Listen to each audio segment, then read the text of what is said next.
Vamos a hablar un poquito de lo que vendría siendo la historia del fascismo. El fascismo básicamente fue una ideología política basada en la represión y la tortura que surgió en Italia y ejerció dominio en muchas partes de Europa entre los años 1919 y 1945. Esto se oponía bastante a las creencias de lo que vendría siendo la democracia liberal de la Primera Guerra y al movimiento obrero que surgieron bajo los modelos máximos de anarquismo. Los regímenes del fascismo, de los fascistas, se organizaban en torno a la figura de un jefe o un caudillo que mediante el uso de la fuerza militar, el abuso del poder y la propaganda política establecían una estructura de gobierno básicamente totalista que se basaba en la instauración de lo que vendría siendo en la instauración de un medio como tal del terreno para poder ejercer lo que vendría siendo ese poder. También tenemos lo que vendría siendo los orígenes. En los orígenes de lo que vendría siendo el fascismo, pudimos llegar a cabo mediante la investigación que este surgió mediante un poeta italiano llamado Gabriel de Annunzio, y esta persona era un escritor que básicamente estuvo muy influenciado por las ideas del filósofo Friedrich Nietzsche. Además fue un soldado durante lo que fue la Primera Guerra Mundial, época para reforzar aún más esas bases para poder crear lo que conocemos como fascismo. Al finalizar la Primera Guerra Mundial, los países aliados resultaron ganadores: Estados Unidos, Inglaterra, Francia e Italia. Se repartieron lo que fueron las tierras, pero Italia se ofendió tras no recibir lo que consideraba él pues era lo que le correspondía. La persona, el señor o el soldado en ese tiempo era, que les mencioné anteriormente, de Annunzio, se rebeló con un ejército como de 2.000 personas, de 2.000 soldados, y tomó por la fuerza una ciudad cercana que era Fiume. Actualmente creo que es territorio de Croacia, pero en ese tiempo ya estaba habitado por muchos italianos. En 1920 más o menos, el señor Annunzio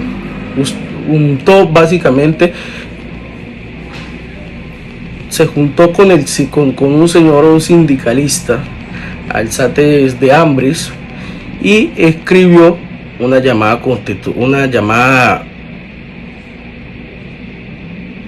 constitución que se llamó la Carta del Carnero, y la instauró en ese pueblito que a la fuerza tomaron, que fue Fiume. Otro militar llamado Benito Mussolini estaba adquiriendo cada vez más poder. Mussolini aprovechó la situación de descontexto social por parte de beneficio de Italia, que en el tiempo Italia tenía, y tras la guerra y el caos social y comunismo como los culpables de todos los problemas de Italia, los atacó con un ejército militar, también llamado en ese tiempo las camisas negras. Bueno, estos tres personajes, Benito Mussolini, de Annunzio y el otro filósofo, básicamente se puede considerar a estos tres como los pilares como los pilares de lo que fue el fascismo, el inicio de todo. Ya en 1933 en 1933 en 1933 se conoció a un militar austrohúngaro llamado Adolf Hitler.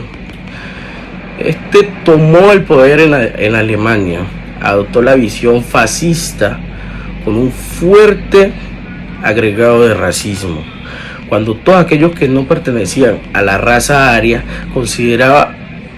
él se consideraba superior, se consideraba por encima de todos aquellos que no eran de su raza, que para él no eran de su raza. Ya todos sabemos que Hitler se ensañó contra lo que fueron los judíos, los gitanos, los homosexuales, los enfermos mentales, entre otros. Ahí esa persona creó lo que fue el nazismo, el nazismo o Partido Nacional Socialista, pero que tenía de relación con otras ideologías sociales. En 1936, un militar y dictador español, Francisco Franco, ejerció un golpe de estado en España, pero en la capital el golpe no tuvo éxito, por lo que se desencadenó una guerra civil armada entre republicanos y sublevados, o lo que vendría siendo los revolucionarios, que duró más o menos de 1 a 2 años. Hay que tener en cuenta también el origen del nombre. El origen del fascismo, del nombre fascismo, proviene de fases, que significa haz, y hace referencia a un antiguo símbolo etrusco que consistía en un haz de veras atadas alrededor de una cabeza de hacha. ¿Y qué significa la fuerza del gobierno? Por otra parte, Mussolini empleaba lo que vendría siendo el nombre fase para distinguirse de un ejército. O sea, Mussolini utilizaba el fase para distinguir su ejército de los demás. Asimismo, el fascismo tiene unas características. Entre las principales características del fascismo se destacan el culto a la tradición, por ejemplo, el culto a la tradición, lo que vendría siendo el rechazo del modernismo y la ultraacción. También el culto de la acción por la acción oposición a lo que era en ese entonces el libre pensamiento, el rechazo a toda crítica del régimen que era considerado traición, o sea, entre ellos mismos que pensara diferente al partido político de ellos, estaba traicionando sus ideales. Los autores del fascismo. Como primero tenemos a Benito Mussolini, que fue un político militar, dictador italiano, presidente del Consejo de Ministros de Italia desde 1922 hasta 1943. Nació el 29 de julio de 1883 y murió el 28 de abril de 1945. José Antonio Primo de Rivas fue un abogado y político falangista español, primogénito del dictador Miguel Primo de Rivas y fundador de la Falange Española. Nació el 24 de abril de 1903 y murió el 20 de noviembre de 1936. Ramiro Ledesma fue un ensayista, filósofo y político jonista español, director de la conquista del Estado. Fue una figura clave para la articulación del fascismo. Nació el 23 de mayo de 1905 y murió el 29 de octubre de 1936. Bueno, hoy hablaremos sobre la crítica que se le hace a la ideología. ¿Y qué quiere decir esto? Digamos que la crítica de la función ideologizante se posa en la ideología de la clase dominante, en el principio interno de la Constitución, de su punto de vista. Esto lo podemos ver, por ejemplo, en las ciencias naturales. Estas producen en su cognición la estructura de objetividad de la sociedad capitalista. Y también se puede decir que la ideología es un conjunto de ideas fundamentales que caracteriza el pensamiento de una persona, digamos que de época, de un movimiento cultural, religioso o político, etc. También se puede dar otro ejemplo que es de la ideología. Contiene ciertas ideas de lo que considera la mejor forma de gobierno, por ejemplo, la democracia, y digamos que también el mejor sistema económico, el capitalista, o el capitalismo, como se le entienda mejor. Entonces, no obstante, las críticas de las ideas de progreso, digamos también, la dificultad de su medición empírica, y a pesar de que el progreso no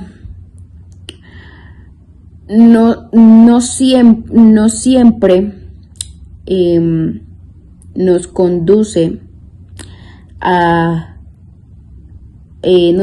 conduce a afirmar que la idea de progreso ha contribuido en Occidente a fomentar en diversos campos del conocimiento y acontecer.